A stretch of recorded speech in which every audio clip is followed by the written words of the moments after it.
पूरब यानी कि उगते सूरज के देश जापान में सीएम योगी सनातन का सार साझा कर रहे हैं और ऐसे में पश्चिम एशिया के देश इजराइल में मोदी का जादू लोगों के सिर चढ़कर बोल रहा है। इन दोनों नेताओं की चर्चा आज विश्व भर में हो रही है। मुख्यमंत्री योगी आदित्यनाथ के जापान दौरे के पहले दिन निवेश के कई बड़े प्रस्तावों पर एमओयू साइन हुए हैं। साथ ही जापान की कंपनियों ने यूपी में निवेश की उत्सुकता भी दिखाई है। वहीं इजरायली संसद में पीएम मोदी सर्वोच्च सम्मान दिया उनको गया और मोदी मोदी के नारे गूंजे। तो पीएम मोदी 2 दिन के इजराइल दौरे पर हैं। टेल अवीव में एयरपोर्ट से लेकर इजरायली संसद तक पीएम मोदी के नाम की धमक देखने को मिली है। इजरायली पीएम बेंजामिन नेतन्याहू खुद पीएम मोदी को रिसीव करने के लिए पहुंचे। ये तस्वीरें आप देख रहे हैं। मोदी का जादू किस तरीके से चला है, तस्वीर साफ बयां कर रही है। वहीं कार डिप्लोमेसी एक बार फिर से चर्चा में आई।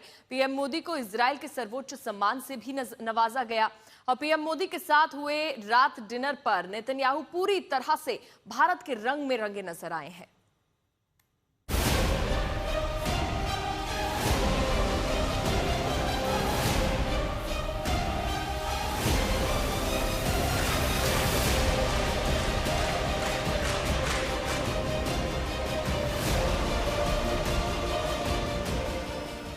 इजराइल के प्रधानमंत्री बेंजामिन नेतन्याहू एयरपोर्ट पर जब पीएम मोदी के स्वागत के लिए पहुंचे तो हैंडशेक शिष्टाचार का हिस्सा था, लेकिन पीएम मोदी का यह हक बेहद खास था।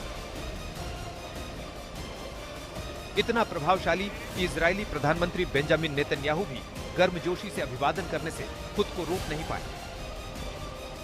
टेल अवीव में पीएम मोदी और नेतन्याहू की दमदार दोस्ती और साझेदारी की इस तस्वीर को पूरी दुनिया ने देखा।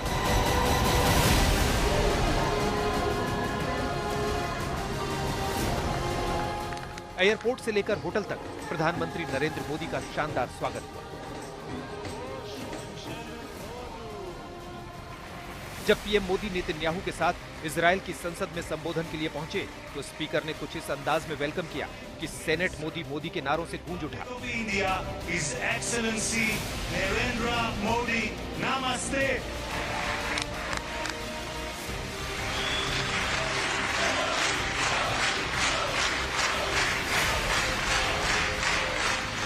इस मौके पर पीएम मोदी ने आतंकवाद पर तीखा प्रहार किया।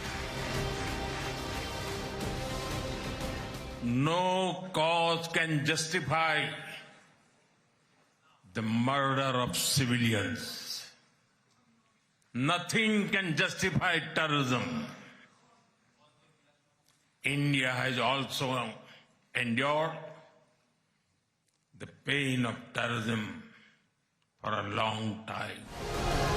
पीएम मोदी ने 7 अक्टूबर 2023 को इजराइल पर हमास के हमले की निंदा की। Every life lost and for every family whose world was shattered in the barbaric terrorist attack by Hamas on October 7. We feel your pain. We share your grief. Israeli संसद में भाषण के दौरान पीएम मोदी ने गाजा में जारी संघर्ष का जिक्र किया और चिंता भी जताई। पीएम ने कहा कि शांति का रास्ता संवाद और कूटनीति से होकर गुजरता है।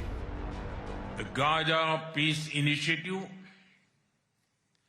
that was endorsed by the UN Security Council offers a pathway.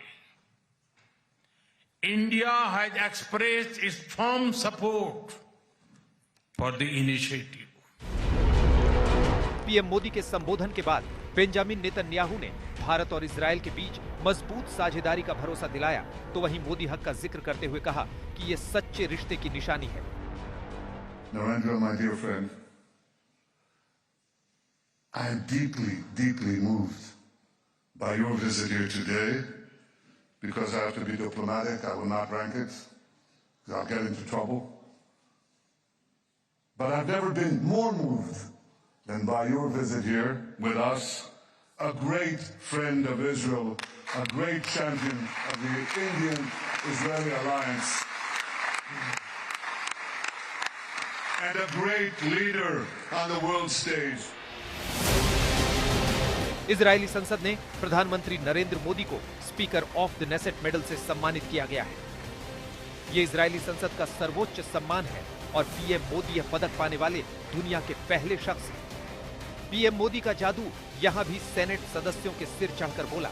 संबोधन के बाद सेल्फी लेने के लिए सभी बेताब नजर आए। इजरायली संसद को संबोधित करने के बाद पीएम मोदी और नेतन्याहू एक ही कार में सवार हुए।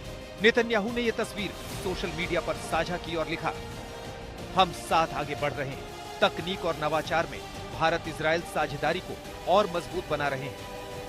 संसद में संबोधन के बाद दोनों नेता डिनर पर मिले तो नेतन्याहू भारतीय परिधान में नजर आए।